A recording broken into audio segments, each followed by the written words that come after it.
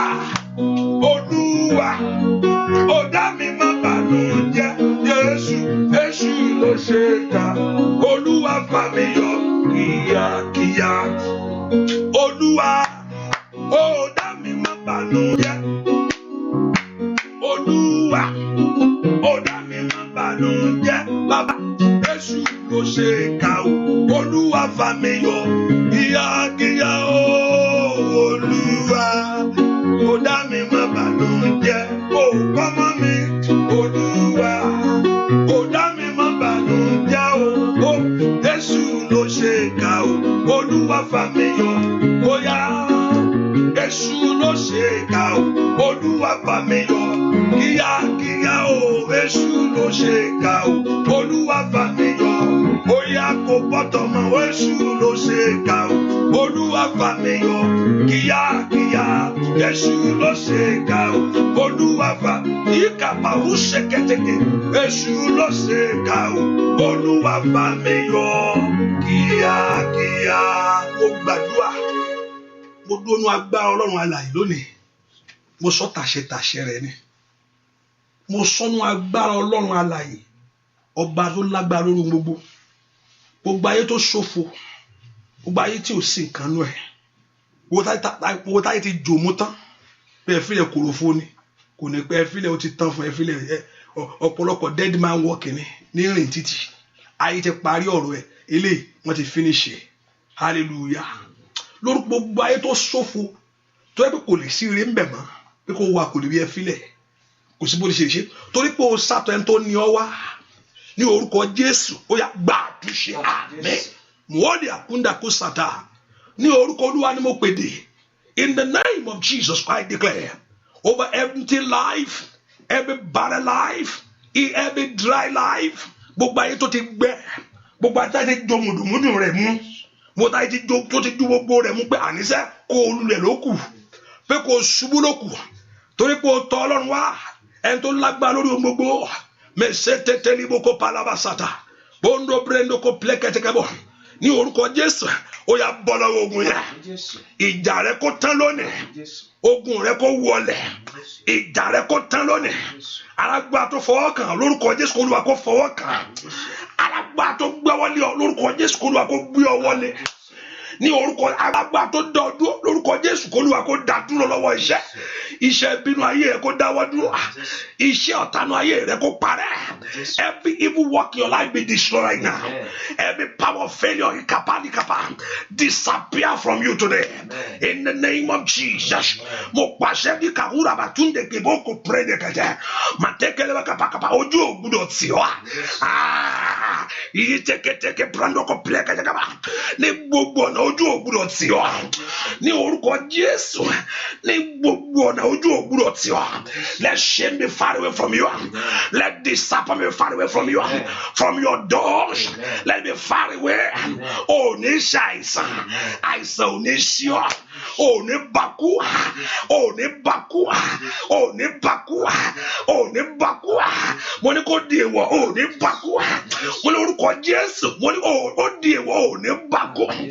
Ọ̀tá ò ní gbé ẹ ṣọlẹ̀, ọ̀tá ò ní gorí ayé ẹ. Andali abakapa, ọ̀tá ò ní yọ̀. Àìṣẹ́ wọn bàjẹ́. Every evil work destroy right now in your life. I command your blessing. I command the favor. I command the glory of God. I command the blessing of God in your life right now. Receive it in the name of Jesus. Mo pè jáde ibi tó bá wà fún ọ. Tàṣẹ ni ní orúkọ Jésù. Olúwa ní kí ìmọ́lẹ̀ wà. Mi ń tọ́lé àbàkàbà. Ó ní I will decree. Ó sọ fún mi màá sọ̀rọ̀ kan. Ó ní wọ́n á fi ọ̀rọ̀ yẹn múlẹ̀. Ó ní I will decree a thing. Ó ní òun Ọlọ́run and he will establish it. Ó ló sọ bẹ́ẹ̀. Ó ló sọ pé I will decree a thing and that very thing will be established. I decree a thing over your life begin to prosper. Move forward, go higher. In the name of Jesus, so shall it be. In Jesus' name we pray. Amen. Quickly, I will do Adalu Mafshileni. Adalu. Madapaponi. Hallelujah. For those that you have been a blessing over this year or this partner prayer this morning, I will just pray for you. You can get the oil in your hand. Get the oil and touch your head. I know that we're supposed to do. I told us we're going to do yesterday. Hallelujah. Now get the oil. Now let God anoint your head this hour. If you don't have that oil, just lay your hand upon your head. You begin to prosper. I decree, begin to prosper. Begin to prosper. Begin to multiply. Begin to prosper. Begin to multiply. Begin to prosper. Begin to multiply. Begin to prosper. Begin to multiply. Prosper in the name of Jesus. Olúwa kó sàmì ọ̀tun sí ọ lára. Olúwa kó sàmì ìyè sí ọ lára. Olúwa kó sàmì agbára sí ọ lára. O gbọ́dọ̀ ṣiṣẹ́, o gbọ́dọ̀ bọ́lẹ̀. O gbọ́dọ̀ ṣiṣẹ́, o gbọ́dọ̀ bọ́lẹ̀. Ní orúkọ Jésù ojú ò gbọ́dọ̀ tì ọ́. Àmì tí ikú rí tó ń sá, tí àrùn kò ń gbọ̀gbẹ́. Let God put a new mark upon you. Wàá yè o. Ọmọ rẹ yóò yè, you will prosper. You will live to see the glory of God. You will declare the glory of God in the land of living. Wàá sọ nípa ìyanu Ọlọ́run. Ojú ò ní tì ọ́. Ọwọ́ Ọlọ́run kó kàn ọ́. Àṣeyọrí kó wọnú ọ̀rọ̀ rẹ lọ. Ní orúkọ Jésù. Aláṣepé kó ṣe tiẹ̀ pé. Aláṣetán kó bọ́ ọ ṣe tán. Ní orúkọ Jésù. Torí pé owó Ọlọ́run fún ìyanu rẹ lónìí. Because you look unto God for it. Begin to prosper. Begin to prosper. Kí ìbùkún Ọlọ́run kó jẹ́ tiẹ̀. Kí ìbùkún Ọlọ́run kó jẹ́ ti ayé rẹ.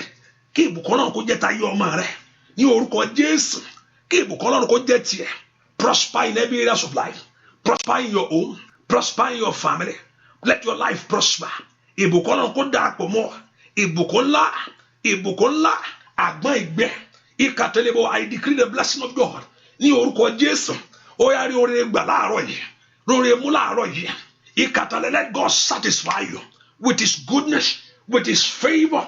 Ní ohun tó fẹ́ lé o láti ṣe láti láyé. Wàá rí ṣe. With everything that you are aimed to do. Ìkàtẹ́lẹ́bọ̀ kó para wa. With everything that you desire in your heart. Ìkàtẹ́lẹ́bọ̀ kó para. Let God of heaven grant unto you. Ìkàtẹ́lẹ́, let the favor of God be upon you. Ògo Ọlọ́run kó bá ayé rẹ dàpọ̀. Ògo Ọlọ́run kó wọnú ayé rẹ lọ. Ògo Ọlọ́run kó wọnú iṣẹ́ rẹ lọ. Ògo Ọlọ́run kó wọnú ayé rẹ lọ. Makobe ushata. Manempe rosetelebo. Matekira batikelebo. Masundo blekete. Yóò dára fún ọ. Yóò dára fún ọ. Yóò dára fún ọ. You will prosper. Yóò dára fún ọ. You will move forward. Yóò dára fún ọ. You will go higher. Yóò dára fún ọ. The Lord will give you a new story. The Lord will give your life a new story. The Lord will give your life a new story. The Lord will bless you. In the name of Jesus. Receive the blessing of God. Receive the favor of God. Receive the glory of God. Yóò dára fún ọ ọdún yìí. 2020 tiẹ̀ ni. Ní orúkọ Jésù. Kò ní bọ́ sọnù mọ́ lọ́wọ́. Kò ní jábọ́. Kò ní sọnù. ire gbogbo kó bá ọ, ire ayọ̀ kó bá ọ, ire owó kó bá ọ, ire ọmọ kó bá ọ. Blessing of overflow, blessing of overflow, let it be your portion. Blessing of overflow, let it be your portion. In the name of Jesus, goodness and mercy of the Lord shall be your portion. Great things will begin to happen. Favor of God in your life, in your home. Every grave that enemy have opened for you, gbogbo ilẹ̀ ní orúkọ Jésù tí ọ̀tá ti gbẹ́ fún ọ, ní orúkọ Jésù ò ní kó bẹ̀, ẹni tó gbẹ́ bẹ̀ ni ó wọ bẹ̀ lọ. Ní orúkọ Jésù èmi wá bá ilẹ̀ sọ̀rọ̀ nítorí tiẹ̀. Ìkàlàbàbù ṣàtà ilẹ̀ ikú àtọ́jọ́ tí ayé gbẹ́ nítorí tiẹ̀. Olówó fi ẹ̀mí bùkún tẹ́ mi lọ́rùn, òun sì fi ayọ̀ ìgbàlà hàn mí. Ìlérí Ọlọ́run fún ọ nìyẹn. Òun fi ẹ̀mí bùkún tẹ́ ọ lọ́rùn, òun fi ayọ̀ ìgbàlà fún ọ. Gbogbo ilẹ̀ tí ọ̀tẹ̀ gbẹ́ ní orúkọ Jésù, gbogbo kòtò ikú ní orúkọ Jésù ọ̀n dípa, ní orúkọ Jésù Ọlọ́run dípa o. Lórí ẹ̀yin áńgẹ́lì Ọlọ́run kílẹ̀ ń ṣe, ẹ lọ dí kòtò yẹn pa ní orúkọ Jésù.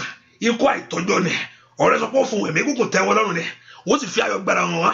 O ní kúkú àìtọ́jọ́ ìkàtàkàpàkàpà máa sọ́ndé ọbẹ̀ kẹtẹ̀yà ikú téèyàn ń kú gbogbo báwo ló ṣe ṣẹlẹ̀, báwo ló ṣe ṣẹlẹ̀ sọ́dínlì ni ní orúkọ Jésù. Ọlọ́run yí dànù, Olúwa yí dànù, Olúwa yí dànù, Olúwa yí dànù, Olúwa yí dànù, Olúwa yí dànù, Olúwa yí dànù, Olúwa yí dànù. Ayé ò ní péjọ fún ayé ẹ fún ibi, wọ́n ní péjọ fún ayé rẹ fún ibi, wọ́n ní péjọ fún ayé ọmọ rẹ fún ibi. Ìkàtàlí gbogbo wọ́n ní péjọ fún ayé rẹ fún ibi. Ní orúkọ Jésù shall be far away from you, shall be far away from your life. In the name of Jesus, it is over. Ó ti parẹ́ o, Olúwa ti ṣẹ́gun rẹ̀. It is over. Ó ti parẹ́, kò ní ṣẹlẹ̀ lórí rẹ̀, kò ní ṣẹlẹ̀ ibi, kò ní ṣẹlẹ̀ lórí ọmọ, kò ní ṣẹlẹ̀ ní ìrìn àjò rẹ̀, kò ní ṣẹlẹ̀. Olúwa dìde fún ìrànlọ́wọ́ rẹ̀ látòrí lọ. Olúwa yóò gbèjà rẹ̀, Olúwa yóò jà fún ọ. Wàá rí ọwọ́ Ọlọ́run, wàá rí agbára rẹ̀, wàá sì rí ìrànlọ́wọ́ rẹ̀. Bẹ́ẹ̀ ni ó sì rí, yóò dára fún ọ. Ó ṣe rere, gbogbo tó wẹ̀ bá ti kàn fún oore kó bẹ̀rẹ̀ sí dàgbà. But everything that your hand touches today, let it begin to grow for great things. Kiri Ọlọ́run kó pọ̀ fún ọ, kó láyọ̀ kálẹ̀, ojú ò ní tì ọ́, ò ní dẹni ẹ̀gàn, ò ní jábọ́, ò ní lulẹ̀, ìbànújẹ́ ò ní jẹ́ tiẹ̀. Ọwọ́ Ọlọ́run ká ayé ẹ látòní lọ ṣe rere, lọ ríre gbà, lọ rà àánú gbà, kó o sì padà pẹ̀lú ẹ̀rí. Ó ti dára fún ọ, ayọ̀ rẹ yóò pọ̀ o, ayọ̀ rẹ yóò kún ní orúkọ Jésù. Ìwé ìrántí wọ́n ṣe pé Módékáì ayé rẹ̀ gbà túnṣe. Ìwé ìrántí ní orúkọ Jésù Módékáì ṣìkún ayé ẹ̀, Módékáì ṣìkún ayé ẹ̀. Ayọ̀ mi yóò pọ̀ lápọ̀ jù, ayọ̀ mi yóò pọ̀ lápọ̀ jù. Ọ̀gá ògo ti dá mi láre, óyá óyá o, ayọ̀ mi ló pọ̀ lápọ̀. Oríire mi ti dé, ayọ̀ mi yóò pọ̀ lápọ̀ jù, ayọ̀ mi yóò pọ̀ lápọ̀ jù. Ọ̀gá ògo ti dá mi láre, bàbá ayọ̀ mi yóò pọ̀ lápọ̀ jù. Tó bá ń kó mọ́, ayọ̀ mi yóò pọ̀ lápọ̀ jù. Tó gbéyàwó, ayọ̀ mi yóò pọ̀ lápọ̀ jù. Ọ̀gá ògo ti dá mi láre, ó ti dá ọ láre ṣá. Ayọ̀ mi yóò, oríire rẹ ti dé. Ayọ̀ mi yóò pọ̀ lápọ̀ jù, ayọ̀ mi yóò pọ̀ jù. Ọ̀gá ògo ti dá mi láre, ó dá mi láre ṣá. Ayọ̀ mi yóò pọ̀ lápọ̀, oríire rẹ ti dé. Ayọ̀ mi yóò pọ̀ lápọ̀ jù, ayọ̀ mi yóò pọ̀ lápọ̀ jù. Ọ̀gá ògo ti dá mi láre, ó dá ọ láre ṣá. Ayọ̀ mi yóò pọ̀ lápọ̀, oríire rẹ ti dé. Ayọ̀ mi yóò pọ̀ lápọ̀ jù. Tó bá kó mọ́, ayọ̀ mi yóò pọ̀ lápọ̀ jù. Ọ̀gá ògo ti dá mi láre, ó dá mi láre. Ayọ̀ mi yóò pọ̀ lápọ̀ jù. mo sọ nínú agbára Ọlọ́run, mo sọ nínú agbára Ọlọ́run alààyè, ohunkóhun tó dúró sí àárín ìwọ àti ire ìwọ tí ò jẹ́ kó kọjá síbi ire ẹ̀, but everything that between you and your blessing tó jẹ́ kó débi tó yẹ kó dé lónìí kó kúrò níwájú ẹ̀. Ohunkóhun tó wá lè jẹ́ èyí tó dúró sí iwájú ìwọ àti ire rẹ, but everything that is standing between you and your blessing, lórúkọ Jésù kí Ọlọ́run kó tì dànù. Fáráò dúró síwájú àwọn ọmọ Ísírẹ́lì, ó ní òun ò ní jẹ́ kán lọ. Ọlọ́run baptize ẹ̀ pẹ̀lú ìparun. Ohunkóhun tó bá lè jẹ́ èyí tó lóun á dúró láàrin àwọ àti àwọn ọmọ rẹ tí ò fẹ́ kẹ́ kọjá sí tó yẹ kẹ́ dé, lórúkọ Jésù mo ní kí Ọlọ́run kó lè jìnnà. Gbogbo ẹ̀ tó ń gbọ́ mi lọ́wọ́ ẹ gbọ́ ọ̀rọ̀ Olúwa ní orúkọ Jésù, ó yẹ gba ìtúsílẹ̀. Ẹni tí ń ṣàìsàn ní àgọ́ ara, I decree by the power of the Lord, be delivered right now in the name of Jesus. I decree your freedom and your liberty. Ní orúkọ Jésù ẹ gba ìtúsílẹ̀. Bẹ́ẹ̀ ni ó sì rí. Jésù Olúwa wa, àmín, àmín, àmín lórúkọ Jésù. Sọ pé mo gba ìtúsílẹ̀, mo gbà. Bẹ́ẹ̀ ni ó sì rí. In Jesus' name we pray, amen. Praise the Lord. Àlùyẹ ká fi sọ́kàn pé àdúrà ìtẹ̀síwájú ní Monday, which is the Monday morning by 12 a.m. láàárọ̀ ní àárọ̀, and also by God's grace, thank God for those, and I bless the name of the Lord for those in Canada. Kí Ọlọ́run kó bùkún yín, kí ìbùkún Ọlọ́run kó jẹ́ tiyín. Hallelujah. We thank God for the grace here, and also the next place. Now we begin to think about the next one. Okay, now the next one. Hallelujah. I said those in Nigeria, get ready. Praise the Lord. When I say get ready, get ready. Hallelujah. And also, let's see, next Nigeria. Let's see the next one by God's grace. But I know, like alone in April in Nigeria, by God's grace, the Lord is one. And also for those in Ibadan area in Nigeria, maybe I don't know. I'm still working on whether if I'm coming to Ibadan area, maybe you're going to meet me at I don't know. Let's see how it's gonna be. Bushimari. And I know the Lord Jehovah God will touch you, will do great things in your life. Hallelujah. Hallelujah. So, Ori Ofe Jesu Suluawa. I remember every Tuesday, Wotoba Woma, every Tuesday, you go make up every Tuesday, and to bang back to a former. Lórúkọ Jésù, ọwọ́ Ọlọ́run kó wọnú omi ẹ lọ. Ìmọ̀ tó ń jẹ́ jíde, wo tó bá ń jẹ́ jíde ní lórúkọ Jésù, ìyanu kó ṣẹlẹ̀ nínú ayé ẹ.